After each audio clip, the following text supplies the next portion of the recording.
Hey guys, this is Ross with 714 Ministries International, and I wanted to share with you a story that took place a day or two ago. I think it was 2 days ago now. So anyway, I was, as I've shared in a previous little post, that I was going to share this story, that I go through times of depression, don't know when or where or how it's going to happen. And then when it happens, there I am in that place. A couple things about it. First of all, God has been very gracious because I went through 18 months of my own personal, what I call my own personal hell with depression. And I mean, it was super serious. It was horrible.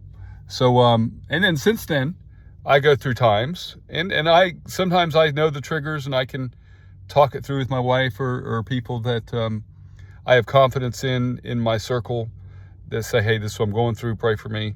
Right. And, but the other day, for 2 days, it can grow or diminish on its own, but it only seems to be broken by people when God puts people in my life strategically to share with me or to ask me to help them or to see my discomfort and hug me or pray with me or just pat me on the back. I mean, it's been a very interesting undertaking to see how it happens, what triggers it, and what delivers from it. So I guess the first thing I'm going to say is it's important for us to be conscious of one another and how we're doing. For instance, since I've gone through the 18 months, and I can't remember how long ago that was, maybe 2 years ago now when I was delivered from that particular trial. I've always been super conscious when I ask people, how you doing, to listen to their reply. So I encourage you, if you're going to ask people how you're doing, then be ready to listen to what they may share with you or what they may not share with you. But listen beyond the words, listen to where the words are coming from, and ask God to give you discernment, because I've been able to help people, not every time, because some people, for privacy reasons, for personal reasons, for whatever, XYZ, just fill in the blank, will not share, right? And some people need to be asked more than once, but you've got to have discernment to know when you're being a help and when you're being a nuisance by continuing to ask, how are you doing really? But when people trust you and they know how much you care and they have confidence in your compassion, can we say it that way? Then they will open up and share, right? And even if they have, now let me give a disclaimer to that, even if they do have confidence in your compassion and they trust you and they love you, it may not be there for them to open up. So just pray for them, right? Love on them. Sometimes from a distance, because not everybody wants to be dealt with, in a personal way when they're going through their problems.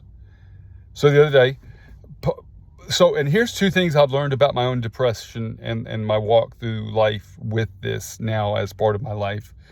And asking God, like the Apostle Paul, if you look at 2 Corinthians 12:9, he asked 3 times for God to deliver him from something that he believed that if God delivers me from this, man, I will be so much better as a person and my ministry will be greater. And I can't tell you all his thoughts, but I know some of them because I've read enough of his work to sort of understand where he's coming from, right? The collection of work, not just the particular verse and time and place, but the bigger picture of the Apostle Paul's writings in the New Testament.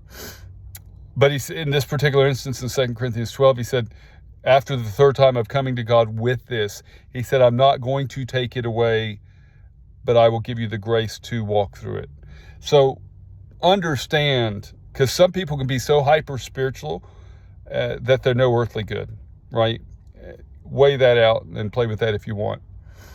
But Paul was not so hyper spiritual that he couldn't say, well, God delivered me every time. And I'm fine and nothing goes wrong ever again in this area. It's like, no. Paul knew there was a thorn in his flesh, and it brought a greater humility that Paul would not have in himself. It was a very humbling thing. I do believe, I'm no Apostle Paul, so please don't think I'm the Apostle Paul. But understand that God gives us these nuanced problems within our soul, spirit, and or body to keep us in a place of humility so that we might better serve the cause of the kingdom. The beauty is, guys, all of this is temporary. All of it. So if I'm talking to someone today, you're watching this video, say, Ross, I have problems and I have this, and physical, mental, spiritual, emotional, relational, financial, and those are the biggies, right? That branch off into little ones. Know that none of it is forever, that Jesus will come. We will be united and brought into full relationship with the Father through the Son in the power of the Spirit. It's beautiful, the Trinity, how it works. But so here's my story, right? With all that groundwork being laid, if you're continuing to if you're still here, if you're still watching, here we are. So my depression manifests in two distinct ways, and then variables within the two distinct ways. Number one, it's I no longer want to be here. I'm not going to take my life, but I wish it were over. Okay, I'm just being real. The other one is agitated and or angry with other people. And I was in the agitated state with other people.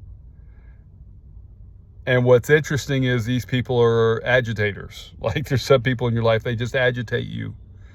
And then if there's any value or if there's any recompense for them being that they agitate you, is you find out they also agitate other people. It's not, there's some resolve. I'm trying to think of the word. There's some redemption. Can I use that word? Mild redemption when you're agitated by a certain person and you share it confidentially with someone, either in a position of power to hear you because it's work related, as one of these was, or not. And they say, you know what, Ross, thank you for sharing. In fact, this is what happened with my instance. Thank you for sharing that. And it was someone, up the food chain. This is not the first time someone has been agitated with X, Y, and Z, this particular person. I'm like, whew, it's not just me. Even though it is me, it's not just me. Other people also have issues, if we can call them issues, of agitation with this other person. So had someone that was a supervisor position that it was just agitating the way they handled a certain situation with me in my state of depression. So I am a heightened, agitated person. Like, them doing this did not just come to me on a regular day where I would just blow it off and just go on. It came to me in a state of depression where I'm like, and it was over like 45 minutes to an hour past my break time when this person said, I know you were due for a break a while ago. Do something else, is what they said. They literally said that. I just stared at him. I'm like, you are a supervisor. You know it's past my break. You should know I get off of work in less than an hour. And the big boss, I call her the big boss because she's higher up the food chain, not size, but influence and power. But the boss lady, I'm like, she doesn't like it when we go on break with less than an hour. I didn't tell this person that because it's a supervisor, they should have their stuff together. I've been one, I know. And I've made my mistakes, so it's not like they can't make mistakes. But they go, oh, I know you haven't had your break and it's way past overdue, but go do something else first. And I'm like, seriously? So yeah, I had an issue with that. But here's where God used this as a humbling and a blessing all in the same time. So I go do what they said. I'm a professional shopper or semi-pro or something. That's what I do for a living. And I enjoy it. I love it. It gives me freedom to do what I really do, which is 714 Ministries International. I went and did what they asked me to do. It was pick up one thing and bring it back.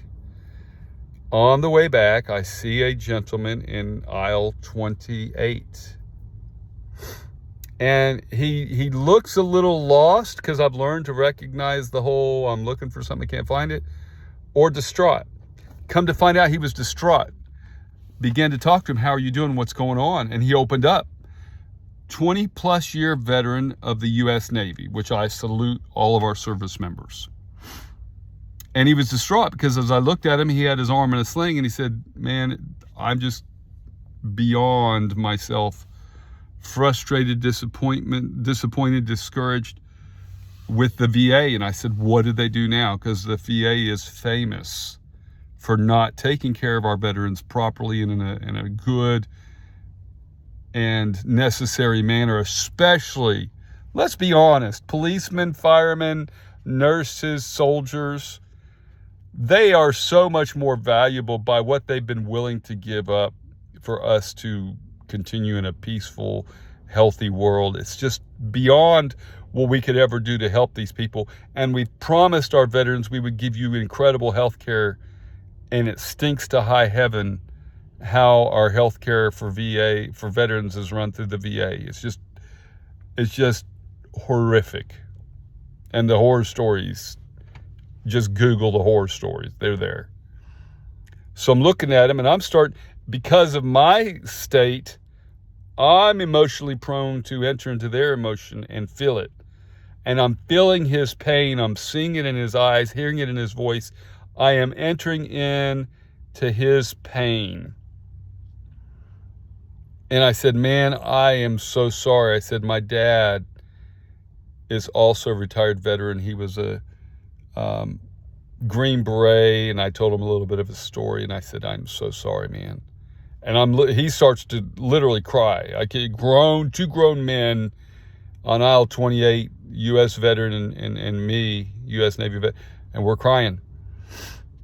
And I said, can I give you a hug? He said, man, I need a hug. And so I gave him with a little broken wing in his other arm, and he gives me a hug. And I said, dude, can I pray with you? He says, oh, would you please? So here I am. I grab his hand because I hold hands with the people I pray with. I like to connect with them, and I'm holding his hand and just letting the Spirit guide this prayer time. And I'm just praying with him and for him. And at the end, he goes, man, I needed that. And I go, you don't know how much I needed that. And it was beautiful. So what am I saying? I'm being really open with you about my walk and my trials, my tribulations. I'm also showing you how God can take us in our weakness and be strong in us and through us. 2 Corinthians 12, read it, powerful.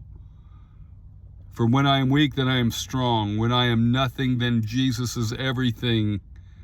When I am at my worst, God is at his best. I mean, there's so many powerful truths that you can just bring right out of that situation. So I pray that story was a blessing. And I want you to learn to be real. Extended family back east. This has been an ongoing thing since I've known this person and entered into a relationship with them, right? I'll ask him, or somebody will ask him, how you doing? Oh, I'm doing great. I'm doing fine. And as time has gone on, and I know they're not always doing great and they're not always doing fine, but that's always their answer.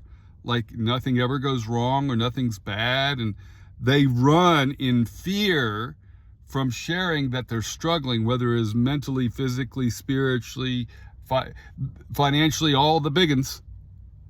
They run from that. They run from that. Like it's some badge of Christian honor to never have a problem. That's not biblical, people. It's not godly. It's not holiness. It's not righteous.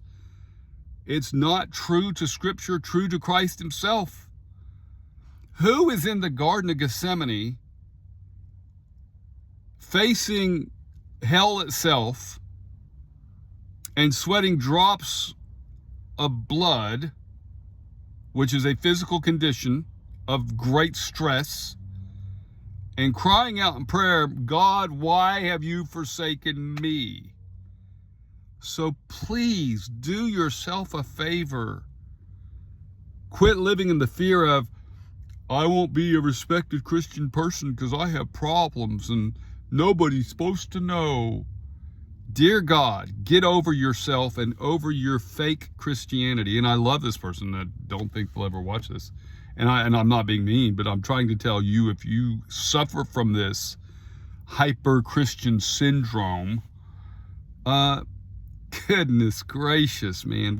Apostle Paul told all of his faults and failures. Peter recorded in history, biblical history, of how many times he fell flat on his face after opening his big mouth.